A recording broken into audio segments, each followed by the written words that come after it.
जय हिंद। एक बार फिर से आप सभी का वयम जीएस रिसर्च सेंटर पर स्वागत है। आज है 4 मई। तो 4 मई को बनने वाले जितने भी महत्वपूर्ण करंट हैं उनको हम इस वीडियो में डिस्कस करेंगे। चलिए स्टार्ट करते हैं। तो पहला प्रश्न है प्यारे दोस्तों, हाल ही में किसे जोधपुर स्थापना दिवस, तो जोधपुर स्थापना दिवस 2022 में मारवाड़ रत्न पद्म श्री कोमल कोठारी सम्मान से सम्मानित किया गया है। तो याद रखिएगा, सम्मानित किया जाएगा, किया गया नहीं।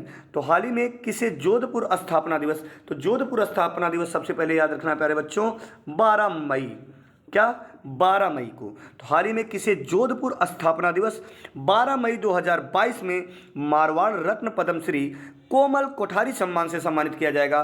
तो आपका जवाब हो जाएगा डॉक्टर महेंद्र भानावत को। किसको? डॉक्टर महेंद्र भानावत को। क्लियर है? चलिए अगला प्रश्न पे चलते हैं। तो अगला प्रश्न यहाँ पर कह रहा है, केंद्र सरकार ने किसे हाल ही में इलेक्ट्रॉनिक्स एवं सूचना प्रौद्योगिकी मंत्रालय में सचिव नियुक्त किया है? तो याद रखिएगा, केंद्र सरकार ने हाल ही में इलेक्ट्रॉनिक्स एवं सूचना प्रौद्योगिकी मंत्रालय में सचिव अलकेश कुमार शर्मा को नियुक्त किया है। किसे प्यारे बच्चों? तो अलकेश कुमार शर्मा को। तो बात करते हैं अगर अलकेश कुमार शर्मा को, तो ये याद रखिएगा कहाँ के, ये आईएएस अधिकारी थे। ठीक है ना? क्या बोलेंगे? आईएएस अधिकारी थे। इस पॉइंट को माइंड में याद रखेंगे सभी लोग। क्लियर है? और कहाँ के? तो बिहार कैडेट के वरिष्ठ आईएएस अधिकारी थे ये। Clear point? अगले प्रश्न पे चलते हैं। तो हाल ही में किसे प्रधानमंत्री कार्यालय में प्रधानमंत्री का सलाहकार नियुक्त किया गया है? तो याद रखेंगे, प्रधानमंत्री का सलाहकार नियुक्त किया गया है तरुण कपूर को। किसे? तरुण कपूर को। और ये जो तरुण कपूर हैं, यह हिमाचल प्रदेश के 1987 बैच के आईएएस अधिकारी हैं। क्या है? आईएएस अधिकारी। ध्यान रखेंगे। तो प्रधानमंत्री कार्यालय में प्रधानमंत्री का सलाहकार किसे नियुक्त किया गया है? तो आपका जवाब हो जाएगा तरुण कपूर को नियुक्त किया गया है। किसे? तरुण कपूर। अगले प्रश्न पे चलते हैं। तो हाल ही में शुरू माँ तुझे प्रणाम योजना किस राज्य से संबंधित है? तो माँ तुझे प्रणाम योजना मध्य प्रदेश से संबंधित है। तो मध्य प्रदेश के मुख्यमंत्री शिवराज सिंह चौहान ने इस योजना का शुभारंभ भोपाल में किया। ठीक है ना? तो ये पुनः किया जा रहा है। याद रखेंगे कहाँ पर किया गया? मध्य प्रदेश के भोपाल से। याद रखेंगे ना? तो मध्य प्रदेश के सीएम आपने देख ही लिया, शिवराज सिंह चौहान है। और मध्य प्रदेश के वर्तमान समय में अगर आपसे कह दिया जाए कि राज्यपाल कौन है, तो आपका जवाब हो जाएगा मंगू भाई छगन भाई पटेल। बड़ा प्यारा नाम है, मंगू भाई छगन भाई पटेल। याद रहेगा आपको प्यार से, मंगू भाई छगन भाई पटेल। क्लियर है? और ये मध्य प्रदेश के 19वें राज्यपाल के रूप में कार्यरत हैं। Clear point? याद रखेंगे ना? तो मंगू भाई छगन भाई पटेल और मुख्यमंत्री यहाँ के हैं शिवराज सिंह चौहान। और यहाँ पर आप लोगों को एक प्रश्न कमेंट करना है, भोपाल गैस त्रासदी। तो भोपाल गैस त्रासदी आप लोग वीडियो को कॉज करके कमेंट करेंगे। और आंसर है 2-3 दिसंबर की मध्य रात्रि में 1984 में भोपाल गैस त्रासदी हुई थी, जिसमें कौन सी गैस निकली थी? तो मिथाइल आइसोसाइनेट। Clear point? अगला प्रश्न है प्यारे बच्चों, अंतर्राष्ट्रीय प्रेस स्वतंत्रता दिवस कब मनाया जाता है? तो अंतर्राष्ट्रीय प्रेस स्वतंत्रता दिवस मनाया जाता है 3 मई को। सभी लोगों को बोलने की स्वतंत्रता है, जिसके इस अधिकार को बनाए रखने के लिए प्रेस बहुत ज़्यादा अग्रणी भूमिका निभाता है। इसी कारण प्रत्येक वर्ष में 3 मई को अंतर्राष्ट्रीय प्रेस स्वतंत्रता दिवस के रूप में मनाया जाता है। याद रखेंगे, अंतर्राष्ट्रीय प्रेस स्वतंत्रता दिवस मनाया जाता है 3 मई को। इस महीने का दूसरा महत्वपूर्ण दिवस है, याद रखेंगे। और इसके पहले आपने देखा था 1 मई, और 1 मई को मनाया जाता है मजदूर दिवस। और यह मजदूर दिवस की शुरुआत कब हुई थी? तो 1886 में शिकागो से। Clear point? तो हाल ही में खजुराहो टीकमगढ़ के बीच नई रेल सेवा शुरू की जा रही है। यह शहर किस राज्य में स्थित है? याद रखेंगे मध्य प्रदेश में स्थित है। तो ये मध्य प्रदेश का अगर कोई एग्जाम रहेगा तो उसके लिए मोस्ट इंपॉर्टेंट बन सकता है। तो खजुराहो टीकमगढ़ के बीच में नई रेल सेवा शुरू की जा रही है। यह शहर किस राज्य में स्थित है? तो मध्य प्रदेश की। आइए मध्य प्रदेश की पुनः बात आई है। तो मध्य प्रदेश की राजधानी आप लोग कमेंट करेंगे। यहाँ की कुछ जनजातियाँ हम बोल रहे हैं, आप लोग नोट कर लेंगे। सबसे पहला पॉइंट लिखेंगे सहरिया। मध्य प्रदेश की एक जनजाति प्यारे बच्चों, जिसका नाम है सहरिया। तो पूछा जाता है सहरिया जनजाति कहाँ पर पाई जाती है? बैगा, भारिया, 2-3 लाइन याद कर लेना। एक तो सहरिया, दूसरा बैगा, फिर तीसरा भारिया। क्लियर है ना? बैगा, सहरिया, भारिया, सहरिया, बैगा, भारिया। क्लियर है ना, भारिया नहीं बोल रहा हूँ, भारिया नोट कर लेंगे, ये देखेंगे भारिया। क्लियर है।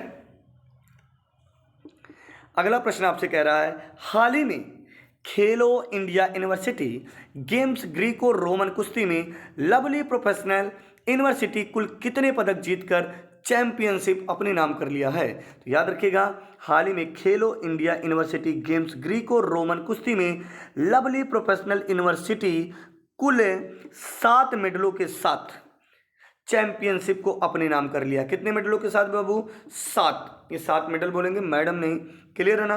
तो जिसमें से 5 गोल्ड मेडल हैं। कितने? 5 गोल्ड मेडल हैं और 1 रजत है और 1 कांस्य है। याद रखेंगे ना, 5 स्वर्ण, 1 रजत, 1 कांस्य। क्लियर है ना। अब आपको याद रखना है, दूसरा पॉइंट याद रखना है क्या, खेलो इंडिया यूनिवर्सिटी गेम्स कहाँ पर हो रहा था? तो आपका जवाब हो जाएगा, यह खेल बेंगलुरु के जैन यूनिवर्सिटी में। किस यूनिवर्सिटी में? जैन यूनिवर्सिटी में 24 अप्रैल से 3 मई तक आयोजित रहा, अर्थात आज यानी बीते हुए कल इसका पूर्ण रूप से समाप्ति का दिन था। हाल ही में किसे अखिल भारतीय रचनात्मक समिति में निर्मला देशपांडे स्मृति विश्व शांति पुरस्कार से सम्मानित किया गया? तो याद रखेंगे, हाल ही में अखिल भारतीय रचनात्मक समिति में निर्मला देशपांडे स्मृति विश्व शांति पुरस्कार से सेवानिवृत्त जनरल तेज कौल को सम्मानित किया गया। जनरल तेज कौल को सम्मानित किया गया। याद रखेंगे, तो निर्मला देशपांडे स्मृति विश्व शांति पुरस्कार से सेवानिवृत्त जनरल तेज कौल।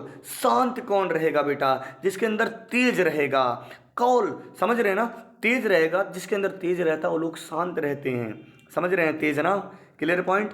तो शांत कौन रहेगा? जिसके अंदर तेज रहेगा। तो सेवानिवृत्त जनरल तेज कौल। क्लियर है, ऐसे आपको याद रहेगा, ठीक है ना। यही तौर तरीका बता के बच्चों को अच्छे से याद कराया जाता है। चलिए, हाल ही में भारत की युवा वेट लिफ्टर हर्षदा शरद, हाल ही में भारत की युवा वेट लिफ्टर हर्षदा शरद गरुड़ ने यूनान के हेराक्लियोन में आयोजित IWA जूनियर विश्व चैंपियनशिप में कौन सा मेडल जीता है?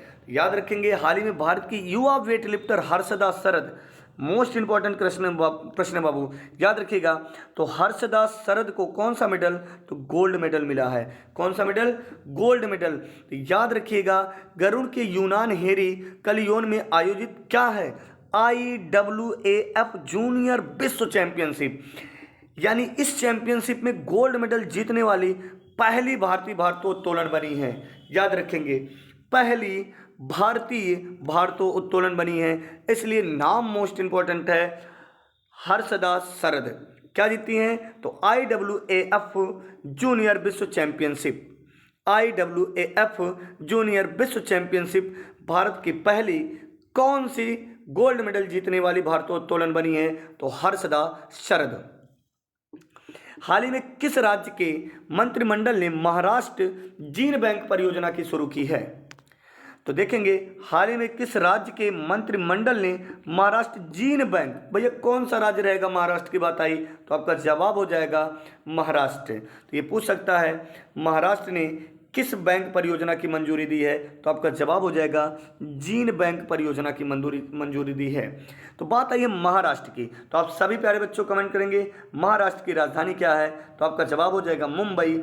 बॉम्बे किसके लिए प्रसिद्ध है? बॉम्बे हाई। तो आपका जवाब हो जाएगा पेट्रोलियम के लिए प्रसिद्ध है। अगर आपसे कह दिया जाए मुंबई किस द्वीप पर स्थित है? तो आपका जवाब क्या होगा? सालसेट द्वीप। क्या बोलेंगे प्यारे बच्चों? सालसेट द्वीप। क्लियर है। महाराष्ट्र की एकमात्र पूरे भारत की ज्वालामुखी निर्मित झील है जिसका नाम है लोनार। क्या बोलेंगे प्यारे बच्चों? लोनार। ये पूरे भारत की एकमात्र ज्वालामुखी निर्मित झील है जो महाराष्ट्र राज्य में स्थित है। हाल ही में कौन सा बैंक अकाउंट है एग्रीगेटर फ्रेमवर्क पर लाइव होने वाला पहला सार्वजनिक बैंक बना है? तो याद रखेंगे, हाल ही में यूनियन बैंक, कौन सी बैंक? तो यूनियन बैंक ने एग्रीगेटर फ्रेमवर्क पर लाइव होने वाला पहला सार्वजनिक बैंक बना है। तो अभी जल्दी बताते हैं यूनियन बैंक की स्थापना कब हुई थी? प्यारे बच्चों जल्दी कमेंट करना। अगले प्रश्न पे चलते हैं हम। तो चलिए, अब दे दिया है तो आप देख लेंगे, फिलहाल ये आपको कमेंट करने के लिए कहा गया है, ठीक है। तो वीडियो को पॉज करके उम्मीद करते हैं मुख्यालय देख लेंगे। अगर यूनियन बैंक की बात करेंगे तो मुंबई। स्थापना की बात कर लेंगे तो 11 नवंबर 1919। 1919 का, अब देखिएगा इस प्रश्न का उत्तर दे दिया गया, तो आपको कमेंट करना 1919 का जो अधिनियम था उसका नाम क्या था। क्लियर है ना। तो यूनियन बैंक की स्थापना 11 नवंबर 1919 में हुई थी, जिसके सीईओ कौन थे, यानी चीफ एग्जीक्यूटिव ऑफिसर राजकिरण राय थे। क्या थे बेटा, राजकिरण राय हैं सीईओ, चीफ एग्जीक्यूटिव ऑफिसर।